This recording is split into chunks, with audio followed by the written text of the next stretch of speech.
Saya ucapkan terima kasih kepada Bapak Ibu semuanya karena sudah meluangkan waktunya untuk membantu saya presentasikan penyebaran pemahaman dan pengalaman budaya positif dalam memimpin aksi nyata di dalam guru penggerak. Di sini saya akan mengatakan tentang penyebaran pemahaman dan penerapan pengalaman budaya positif. Konsep budaya hidup positif yaitu perubahan paradigma, disiplin positif, nilai-nilai kebijakan, motivasi perilaku manusia, posisi kontrol, keyakinan keras.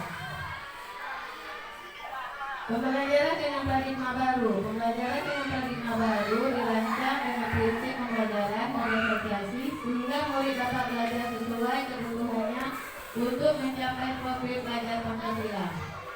Bagaimana seorang bisa berubah dari paradigma stimulus respon kepada pendekatan teori kontrol? Stephen R. Covey, prinsip Practical Leadership 1991 mengatakan bahwa bila kita ingin membuat kemajuan perlahan, sedikit-sedikit ubahlah sikap atau perilaku Anda. Namun, bila kita ingin memperbaiki cara utama kita, maka kita perlu mengubah kerangka acuan kita. Ubahlah bagaimana Anda melihat dunia, bagaimana Anda berpikir tentang manusia. Ubahlah paradigma Anda, skema pemahaman dan penjelasan aspek-aspek tertentu tentang realitas. Stimulus respon dan teori kontrol. Realitas kebutuhan kita sama, teori kontrolnya realitas kebutuhan kita berbeda. Semua orang melihat hal yang sama, sedang teori kontrolnya setiap orang memiliki gambaran berbeda. Kita mencoba mengubah orang agar berpandangan sama dengan kita. Teori kontrolnya kita berusaha memahami pandangan orang lain tentang dirinya. Perilaku buruk dilihat sebagai suatu kesalahan, sedangkan teori kontrol semua perilaku memiliki tujuan. Orang lain bisa mengontrol saya hanya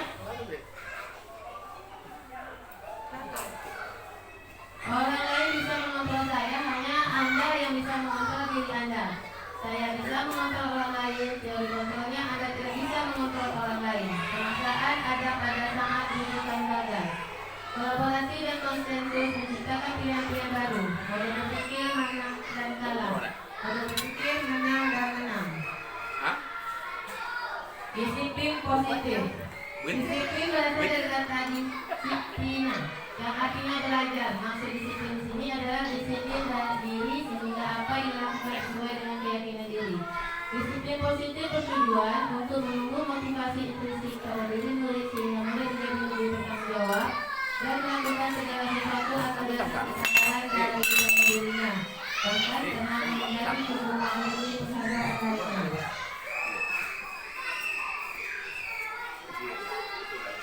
Nilai-nilai kebijakan. Nilai-nilai kebijakan merupakan sekumpulan nilai yang sudah disepakati bersama, lepas dari suku bangsa, agama, bahasa maupun latar belakangnya. Salah satu contoh nilai kebijakan yaitu profil belajar Pancasila yang beriman dan bertakwa pada Tuhan Yang Maha Esa dan berakhlak mulia, berpendidikan global, gotong royong, mandiri, kreatif dan beringgris.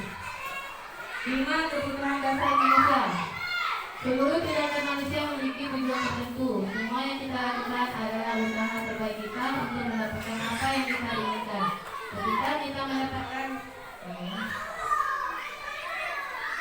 kita mendapatkan apa yang kita inginkan, sebenarnya saat itu kita sedang memenuhi suatu atau lebih dari satu kebutuhan kita.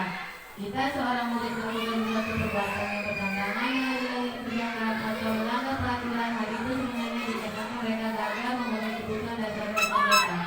Untuk lebih jelas, mari kita lihat satu persatu kelima dasar kebutuhan dasar ini. Yang pertama, aktualisasi diri, harga diri, sosial, keamanan dan keselamatan. Yang terakhir, fisiologis. Motivasi perilaku manusia. Bianges dalam bukunya Restoring School Discipline mengatakan ada 3 motivasi perilaku manusia, yaitu untuk menghindari diri ketika nyaman atau hubungan ini dibuat adalah dari terletak perilaku motivasi manusia bersifat ineksternal. Yang kedua, untuk mendapatkan imbalan atau penghargaan dari orang lain. Satu tindakan yang akan motivasi yang pertama. Di sini untuk orang menyebarkan atau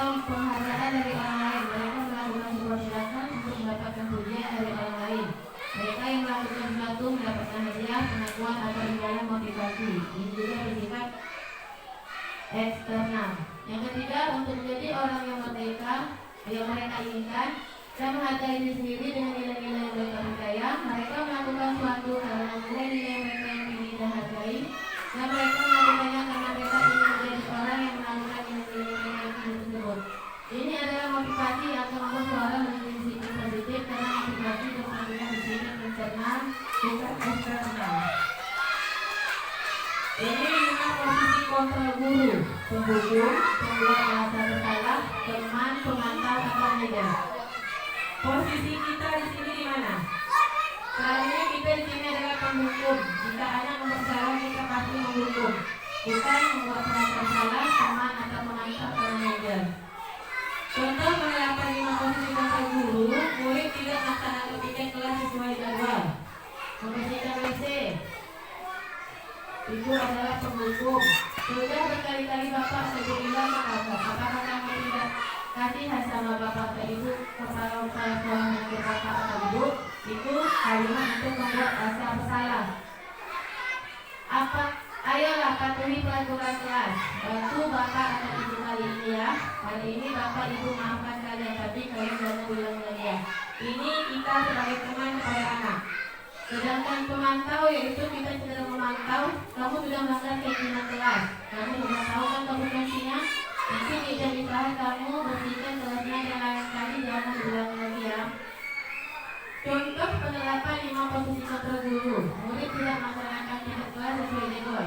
Kamu sudah tahu kesalahanmu. Kira-kira bagaimana kamu memperbaiki kesalahannya? Ini manajer. Keyakinan kelas ini kita susun bersama-sama, Bu. Kita aja anak itu, pertama kita tanyakan, apa impian kalian di kelas ini? Contoh semalam di kelas 2, saya tanyakan sama anak kelas 2, apa impian kamu di kelas ini? Anak-anak itu menjawab, impian saya ingin kelas ini aman, nyaman, yaitu ingin kelasnya cantik. Dari situ kita susun nanti keyakinan kelasnya. Keyakinan kelas bersifat lebih abstrak daripada pura-pura yang lebih rinci dan konkret. Keyakinan kelas berupa pernyataan universal. Pernyataan keyakinan kelas senantiasa dibuat dalam bentuk positif. Keyakinan kelas hendaknya tidak terlalu banyak sehingga mudah dirinya dipanggil oleh semua warga kelas. Keyakinan kelas sebaiknya sesuatu yang dapat diterapkan di lingkungan tersebut. Semua warga kelas hendaknya ikut berkontribusi dalam pembuatan keyakinan kelas lewat kegiatan surat pendapat. Bersedia meninjau kembali keyakinan kelas dari waktu ke waktu. Ini hasil keyakinan kelas. Segitiga restitusi. Segitiga restitusi merupakan pendekatan yang seharusnya digunakan oleh guru dan proses menciptakan kondisi bagi murid untuk memperbaiki kesalahan mereka, sehingga mereka bisa kembali pada kemampuan mereka dengan karakter yang lebih kuat, sehingga akan muncul motivasi implisit dari dalam diri murid sehingga murid akan lebih bertanggung jawab. Ini bagian penerapan segitiga restitusinya: validasi tindakan yang salah, menstabilkan identitas, menanyakan keyakinan. Ini contoh cara kita menangani masalah atau kasus anak.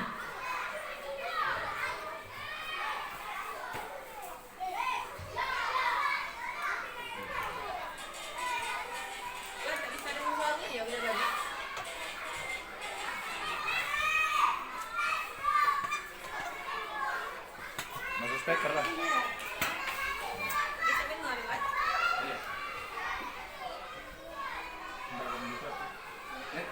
Kita kan telepon nih, mari. Oke.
tangannya, Bu. Oke. Memang sama dia mereka benar karena tanpa sengaja mungkin merobek buku Salma. Salma marah dan kecewa karena buku tersebut adalah buku tulis yang menjadi buku pada hari itu.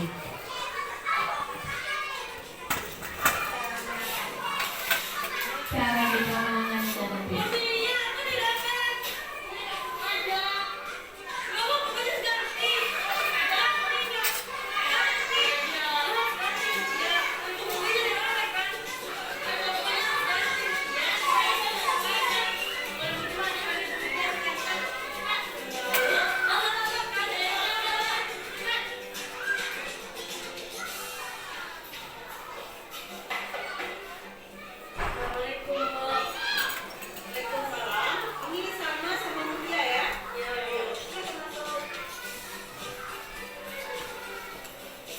Masih kopik ini. Hah?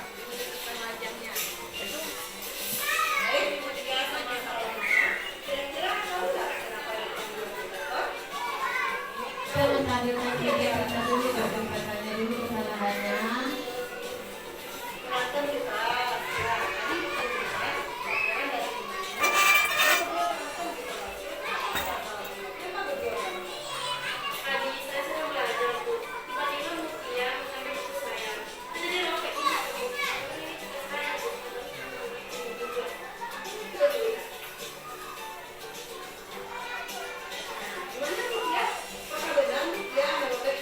Ini Pancasila tidak ada yang salah. Kita tanyakan ada yang berbuat salah. Tadi saya rencana mau ambil tiket Bu, tapi setelah saya tidak melihat ke belakang terus terobek. Berarti tidak sengaja. Nah, mana sama? Dia bohong Bu, tadinya sengaja Bu, Bilang ya. nggak sengaja kok Bu. Tadi memang saya memang merobeknya tapi nggak sengaja Bu. Ya, oke. Gini ya, dalam kehidupan ini biasanya kita memang Dengan identitas, kita memperlukan kebenaran. dalam hidup saya, saya dengan nah sekarang kita tidak ingin mencari siapa yang salah. Ya, tidak ingin mencari yang berbeda ini bisa mengatakan itu dengan baik ya. Kita bisa jadinya bertengkar kan kalau sudah itu jadi berharap lu bisa memperbaikinya berdua. Jadi apa kesalahan yang telah dilakukan itu yakin pasti bisa menyelesaikan. Nah sekarang ini kalian sudah mulia, kira-kira dengan permasalahan ini apa yang harus dilakukan? Menanamkan keyakinan kelas. Keyakinan kelas yang sudah kita bikin ada tak dalam ini? Tidak boleh bertengkar atau apa? Nah, Buana sama kata mulia dia minta maaf dan ingin bertanggung jawabkan. Nah, kita kan bukan sekarang ya. Nah, berarti si mulia apa tadi gimana? Berarti artinya membuat kembali ya, mengetahui apa yang perlu dilakukan ya. Nah, oke. Buana sama? Oke. Nah, silakan bersalaman kalau memang sudah saling memaafkan. Ya. Nah, itu cukup lama dengan dia sama ya. Dia dalam bertanggung jawab atas kesalahan yang kita buat, tidak sengaja ya. Dan selain itu bisa selalu ya langsung memaafkan dan bisa memaafkan dia. Dan saya yakin sudah bisa menerima dia sebagai temannya kembali kan. Oke, nah kan seperti itu. Nah untuk yang ke depan, kalau terjadi pemaafan sama, segera selesaikan dengan kepala panas atau kepala dingin? Kepala panas. Kepala panas.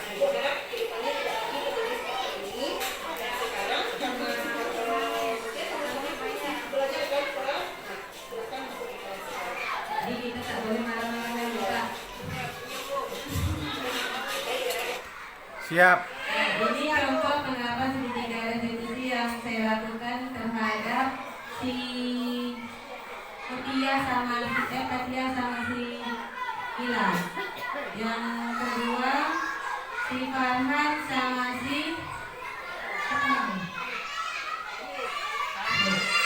budaya positif, itu perubahan paradigma. Tiga, Penutup dalam penerapan progresi titik tidak ikhlas dari peran guru. Guru harus terlebih dahulu memberikan keteladanan. Guru menjadi role model bagi muridnya. Bagaimana mengajarkan kedisiplinan pada murid yang efektif? Tentunya guru harus konsisten sehingga terwujudnya peran among yang menentukan murid untuk menjadi insan mandiri, merdeka dan bertanggung jawab. Ini pengalaman penerapan progresi titik di kelas 2. Ini yang di kelas 2 nih Bu. Ini pengalaman penerapan progresi di kelas 2. Sebelum dibentuknya keyakinan kelas di kelas 2, kelas 2 itu serak-serak, kesantah. Tapi setelah kami penerapan progresi di kelas 2, ini proses membentuk keyakinan kelas 2. Disuruh anakku membuat di kertas, ditempel di depan. Apa keyakinan kelas menurut mereka? Jadi mereka tulis di kertas tuh, lalu ditempel di situ, baru kita sepakati bersama-sama, baru disusunkan di poster untuk ditempel di dinding kelas.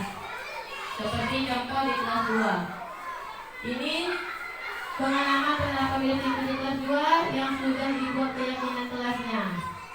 Kelasnya jadi bersih, anak-anaknya pun jadi teratur.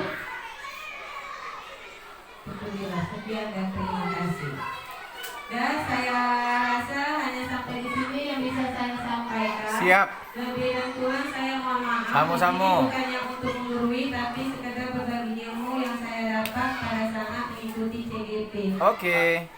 Saya ucapkan sekali lagi terima kasih atas kerjasamanya. Wassalamualaikum warahmatullahi wabarakatuh. Waalaikumsalam warahmatullahi wabarakatuh.